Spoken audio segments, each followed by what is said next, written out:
Hello बच्चों। Last time बेटा हम लोगों ने एटम्स के बारे में देखा था। एटम्स में हम लोगों ने क्या देखा कि एटम का मतलब होता है कि the particle of the matter which can not B divided further, है ना। हम उसको आगे नहीं तोड़ सकते हैं और सभी मैटर का जो अल्टीमेट पार्टिकल है वही एटम है। तो ये जो चीज़ें थी शुरुआत में हमको पता चली कि एटम है, एटम के बारे में हमको बताया गया। तो जैसे ही हमारे पास में आया कि चलो हमने एक चीज़ तो निकाल लिया कि हमारे पास में एटम है जो कि अल्टीमेट पार्टिकल है किसी भी मैटर का। तो साइंटिस्ट अब जैसे जैसे हम आगे बढ़ते चले गए साइंस में बेटा, तो अच्छे काफ़ी साइंटिस्ट ने इन चीज़ों को सोचना शुरू कर दिया कि क्या एटम अपने आप में एक पूरा पार्टिकल है या फिर उसमें भी कुछ ऐसा चीज़ प्रेजेंट है जिसके कारण में एटम्स एग्जिस्ट ना करके मॉलिक्यूल एग्जिस्ट कर रहा है। अगर मॉलिक्यूल के फॉर्म में एग्जिस्ट कर रहा है तो क्या केवल एटम से ही बन रहे हैं या एटम के अंदर में ऐसे भी कुछ पार्टिकल्स हैं जिसके हेल्प से एटम्स मॉलिक्यूल का फॉर्मेशन कर रहा है। तो ऐसे बहुत सारे क्वेश्चंस हमारे दिमाग में आने शुरू हो गए कि एटम्स में क्या हो सकता है और क्या हो सकता है और क्या हो सकता है, क्या उसमें कुछ और भी चीज़ें हो सकती हैं। तो बहुत सारे एक्सपेरिमेंट स्टार्ट हुए। फैराडे ने अपना एक बहुत ही बड़ा एक्सपेरिमेंट किया बेटा, कैथोड रे एक्सपेरिमेंट हम उसको बोलते हैं। बहुत ही फेमस एक्सपेरिमेंट है। तो वो जो एक्सपेरिमेंट है उस एक्सपेरिमेंट में उन्होंने क्या किया कि एक डिस्चार्ज ट्यूब लिया बेटा, जैसे हमारा ट्यूबलाइट का रॉड रहता है लेकिन हार्ड ग्लास का, सॉफ्ट ग्लास का नहीं।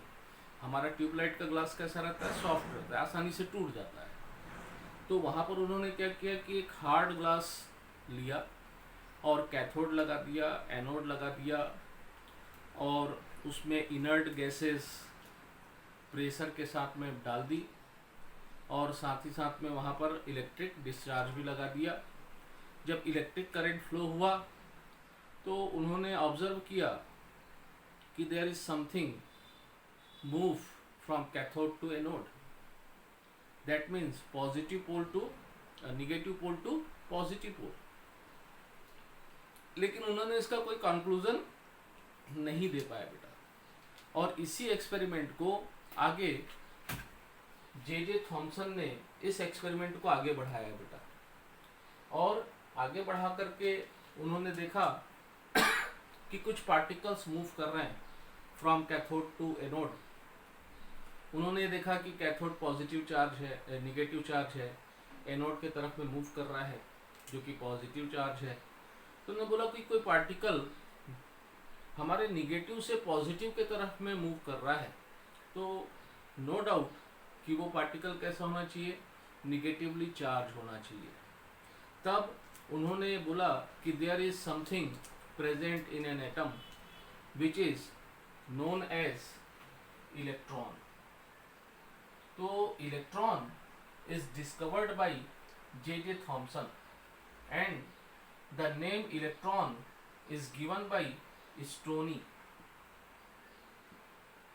नाम जो दिया बेटा इलेक्ट्रॉन वो स्टोनी ने दिया, जबकि डिस्कवर किसने किया, जे थॉमसन ने दिया। इनके चार्ज के लिए हमने ऑयल ड्रॉप मेथड यूज किया बेटा, ध्यान रखना। चार्ज के लिए हमने ऑयल ड्रॉप एक्सपेरिमेंट हमने किया। ऑयल ड्रॉप एक्सपेरिमेंट से बेटा इलेक्ट्रॉन का चार्ज -1.6 इंटू 10⁻⁻19 कूलॉम, ये इसका चार्ज था कूलॉम में। या फिर हम लिखते हैं इसको सेकेंड यूनिट में 4.8 into 10⁻⁻10 ESU। What is the meaning of ESU बेटा? ESU is equal to electrostatic unit, है ना। Unit ESU belong to electrostatic unit. and also it is said to be minus 1 unit charge. 1 electron minus 1 unit charge present in an atom.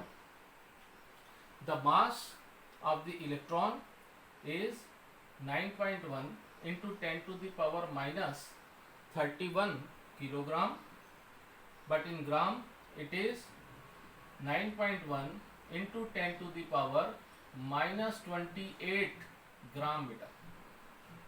And in AMU, that means atomic mass unit, the mass is 0.00054 AMU, or we can say that 5.48 into 10 to the power minus 4 AMU.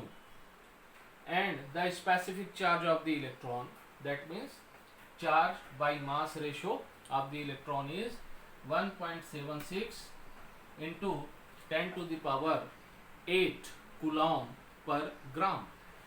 बेटा ये जो data है charge और मास के, इसको आप हमेशा याद रखेंगे, ये इम्पोर्टेंट है, हमेशा हमारे काम आएगा charge and mass of the electron.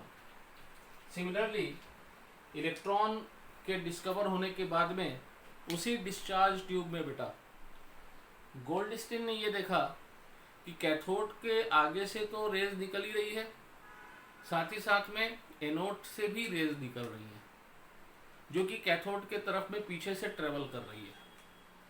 तो अब वो कहाँ से निकलने लगी, पॉजिटिव से नेगेटिव की तरफ में निकलने लगी. तो इन्होंने ये जो हमारे गोल्डस्टीन है, इन्होंने हमारे एटम में दूसरे पार्टिकल का डिस्कवर किया which is called proton, and it is denoted as H+, है ना. प्रोटॉन का डिस्कवर किसने किया बेटा, गोल्डस्टोन ने किया, है ना, गोल्डस्टीन ने किया. H+ से हम इसको रिप्रेजेंट करते हैं. The charge of proton is the value of charge of the proton is equal two electron but with opposite sign or opposite magnitude. So the charge of proton is plus 1.6 into 10 to the power minus 19 coulomb, or plus 4.8 into 10 to the power minus 10 electrostatic unit, or plus 1 unit. तो -1 unit बेटा for electron and +1 unit for neutron. तो आप कोई एक figure को याद रखिए, minus लगाते हैं तो वो इलेक्ट्रॉन का चार्ज हो जाएगा बेटा, और अगर आप प्लस लगाते हैं तो वो प्रोटॉन का चार्ज हो जाना है. सिमिलरली मास की जब हम बात करें, so the mass of proton is 1.67 into 10 to the power minus 27 kilogram, और 1.67 into 10 to the power minus 24 gram. यहाँ पर आपको याद होगा कि हमने यहीं पर से 1.66 into 10 to the power minus 24 gram is equal to 1 AMU भी हमने कहा था, है ना, चैप्टर 1 में बेटा. और इट इज 1.00757 AMU. तो मास का जब मैं कंपेयर कर रहा हूँ तो मेरे को दिख रहा है the mass of proton is higher than mass of electron. ठीक है बेटा, मास जो प्रोटॉन का है वो इलेक्ट्रॉन से ज्यादा है. And the specific charge of the proton is 9.58 into 10 to the power 4 coulomb per gram. तो स्पेसिफिक चार्ज है ना, specific charge of electron is greater than proton. ये क्या है बेटा, specific charge of electron is higher than proton, and the mass of proton is higher than mass of electron. ये दोनों point को याद रखेंगे बेटा. थर्ड पार्टिकल है बेटा न्यूट्रॉन. अब देखो, प्रोटॉन और न्यूट्रॉन की डिस्कवरी तो बड़े आसानी से हो गई क्योंकि दोनों चार्ज पार्टिकल थे बेटा. लेकिन हमने ये देखा कि कुछ जब एटॉमिक मास के डेफिनेशन की बारी आई तो हमने बोला कि भाई किसी भी एटम का जो मास है, अगर इलेक्ट्रॉन और प्रोटॉन प्रेजेंट है तो दोनों का सम होना चाहिए.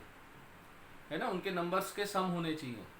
और कुछ एलिमेंट्स में तो ये बिल्कुल सही भी है, जैसे आप कार्बन की बात कर लो, कार्बन में 6 प्रोटॉन हैं, 6 इलेक्ट्रॉन हैं, मास 12 है, तो 6 + 6 12 हो गया। नाइट्रोजन में भी ऐसा ही हुआ कि नाइट्रोजन में 7 इलेक्ट्रॉन हैं, 7 प्रोटॉन हैं, 7 + 7 14, मास आ गया मेरे पास में। लेकिन बहुत सारे जब बाद में एलिमेंट डिस्कवर हुए तो ये दिखाई दिया कि इलेक्ट्रॉन और प्रोटॉन का सम कर रहे हैं, तब उस एटम का मास नहीं आ रहा है बेटा, है ना। जैसे आप बहुत अच्छा सा एक एग्जांपल देख सकते हो कि पोटेशियम 1940, अब यहाँ पर अगर 19 प्रोटॉन है और 19 इलेक्ट्रॉन है तो मास कितना होना चाहिए बेटा, 38 होना चाहिए, जो कि नहीं है। कितना है, 40 है। दैट मीन्स इलेक्ट्रॉन और प्रोटॉन के मास से अधिक का मास है। तब चैडविक ने ये बोला कि इट मे पॉसिबल कि एटम में इलेक्ट्रॉन और प्रोटॉन के अलावा भी कोई तीसरा पार्टिकल प्रेजेंट है, और वो हमसे डिस्कवर नहीं हो रहा था क्योंकि उसमें कोई चार्ज नहीं था, वो बिल्कुल न्यूट्रल था बट हैवी था। सो चैडविक ने यहाँ पर बेटा एक नए पार्टिकल का डिस्कवर किया लगभग 70 इयर्स के बाद, इलेक्ट्रॉन और प्रोटॉन की डिस्कवरी होने के लगभग 70 इयर्स के बाद में न्यूट्रॉन की डिस्कवर हुई। तो चैडविक ने न्यूट्रॉन का डिस्कवर किया और उन्होंने बोला कि there is no charge in neutron, that means it is a neutral particle, and because of the neutral particle the name is given neutron. But neutron is the heaviest particle of the atom. The mass is 1.675 into 10 to the power minus 27। अगर आप proton का exact मास देखेंगे बेटा तो ये आता है 672, जबकि न्यूट्रॉन में 0.675 into 10 to the power minus 27, ये डिफरेंस आया बेटा। बहुत छोटा डिफरेंस हमको दिखाई देता है बट डिफरेंस आया।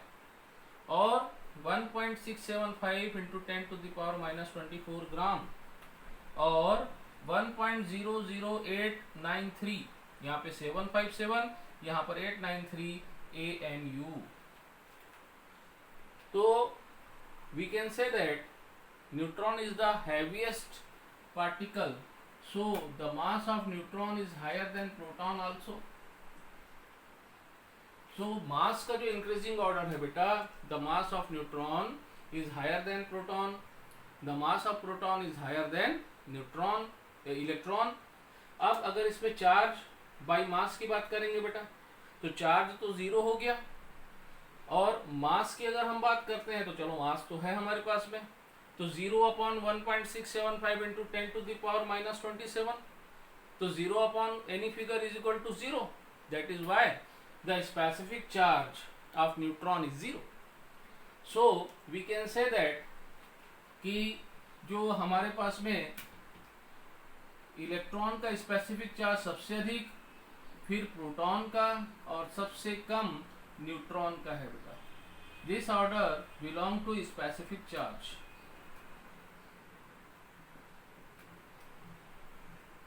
है ना। तो स्पेसिफिक चार्ज सबसे कम किसका हुआ, न्यूट्रॉन का हुआ बेटा। इस टेबल को आप अपने फेयर नोटबुक में अच्छे से नोट कर लेंगे बेटा। ये जो फिगर है प्रोटॉन, इलेक्ट्रॉन, न्यूट्रॉन के, इनको भी आप याद रखेंगे, स्पेसिफिक चार्ज को भी याद रखेंगे। तो ये जो हमारे पास में डाटा है, ये पूरा डाटा हमारे लिए इम्पॉर्टेंट होगा जब हम एटॉमिक स्ट्रक्चर में किस में आएंगे, न्यूमेरिकल्स प्रॉब्लम में आएंगे, तब हमारे लिए एक इम्पॉर्टेंट होगा बेटा। तो एटम में 3 चीजों की डिस्कवरी हो गई, एक हो गया इलेक्ट्रॉन, दूसरा हो गया प्रोटॉन, और तीसरा हो गया न्यूट्रॉन। अब क्वेश्चन अभी भी आते हैं बेटा। कैसे क्वेश्चन आने लगे साइंटिस्ट को क्वेश्चन कुछ इस प्रकार से आने लगे दिमाग में कि ये इलेक्ट्रॉन प्रोटॉन न्यूट्रॉन तो हैं एटम में, लेकिन वो हैं कहाँ पर, कैसे अरेंज हैं, किस मैनर में अरेंज हैं, क्या सभी पार्टिकल एक साथ हैं या सभी पार्टिकल अलग अलग हैं, कहाँ पर प्रेजेंट हैं, इनके बीच में कैसा अट्रैक्शन फोर्स है या रिपल्सन फोर्स है, या कोई फोर्स लग भी रहा है कि नहीं लग रहा है। ऐसे बहुत सारे क्वेश्चन साइंटिस्ट के दिमाग में आने लगे। तब यहाँ पर जे थॉमसन ने इलेक्ट्रॉन और प्रोटॉन के डिस्कवरी होने के तुरंत बाद बेटा जे थॉमसन ने अपनी एक थ्योरी दी, जिसको हम बोलते हैं जे थॉमसन एटॉमिक मॉडल। इनका जो बेस था बेटा ये था केवल इलेक्ट्रॉन एंड प्रोटॉन, इस बेस पे दे दिया इन्होंने। उस समय न्यूट्रॉन की डिस्कवरी नहीं हुई थी। जब इन्होंने ये मॉडल दिया तब प्रोटॉन की डिस्कवरी नहीं हुई थी। और इसी मॉडल को बेटा हम वाटरमेलन मॉडल भी कहते हैं, क्रिसमस पुडिंग मॉडल भी कहते हैं। ठीक है, वाटरमेलन, आप वाटरमेलन लीजिए और इसको क्या करें, बीच से कट कर ले। जब हम इसको बीच से कट करते हैं तो बीच से कट करने पर हमको कुछ इस प्रकार से दिखाई देता है। ये मैंने हाफ पोर्शन बनाने की कोशिश की है वाटरमेलन की, ये इसके बाहर का पोर्शन है। और जब हम इसको कट करते हैं तो आपने देखा है बेटा कि इसमें रेड कलर का इडेबल मास होता है जिसको हम खा सकते हैं, रेड कलर का होता है। तो हमने मान लिया इस प्रकार से रेड कलर का, और बीच में इसके सीड्स होते हैं लाइक दिस। कहीं पर भी हो सकते हैं सीड्स, काफी सीड्स होते हैं बेटा। तो इस प्रकार से सीड्स प्रेजेंट होते हैं। तो थॉमसन ने बोला कि किसी भी एटम में इलेक्ट्रॉन और proton both are present together. This red part is referred as proton and the seeds is referred as electron। तो यहाँ पर प्रोटॉन के बीच में इलेक्ट्रॉन्स प्रेजेंट हैं। जितना प्रोटॉन प्रेजेंट है उतने ही इलेक्ट्रॉन भी प्रेजेंट हैं। प्रोटॉन और इलेक्ट्रॉन एक साथ में प्रेजेंट है। ये किसने बोला बेटा, जे थॉमसन ने बोला। लेकिन जे थॉमसन के इस मॉडल से हम स्टेबिलिटी ऑफ एटम एक्सप्लेन नहीं कर सकते। Stability of atom can not be explain with the help of Thomson atomic model. लेकिन हाँ, इससे एक इंपॉर्टेंट चीज हमको और पता चलती है, वो ये पता चलती है कि because of number of electron is equal to number of proton, so we can say number of positive charge is equal to number of negative charge। मान लें कि यहाँ पे थोड़ा सा उल्टा कर दिया, negative charge is equal to positive charge. मान लेते हैं कि यहाँ पर 10 निगेटिव चार्ज है और 10 पॉजिटिव चार्ज है। तो इसका सम क्या हुआ बेटा, -10 + 10 is equal to 0। That means an atom is always neutral by nature. Neutral क्यों हुआ, क्योंकि इलेक्ट्रॉन और प्रोटॉन के नंबर सेम हो गए। और we can say that negative charge और पॉजिटिव चार्ज क्या हो गए बेटा, सेम हो गए। तो negative and positive charge both are same, therefore an atom is electrically neutral। तो हमको क्या पता चला यहाँ पर से कि an atom is electrically neutral by nature. तो ये थॉमसन का मॉडल था जो कि बाद में डिस्कार्ड हो गया बेटा, लेकिन हाँ इससे मेरे को ये चीज पता चल गया कि एक एटम कैसा है, न्यूट्रल है। तो क्वेश्चन अभी भी है, अभी भी था हमारे पास में कि अगर ये स्टेबिलिटी ऑफ एटम को एक्सप्लेन नहीं कर पा रहा है तो फिर एक्चुअली में क्या अरेंजमेंट होना चाहिए। तो इस चीज को आगे और हम बढ़ाते हुए किस में आते हैं बेटा, रदरफोर्ड्स एटॉमिक मॉडल में आते हैं। ठीक है, तो नेक्स्ट लेक्चर में हम रदरफोर्ड एटॉमिक मॉडल के बारे में बात करेंगे। Thank you.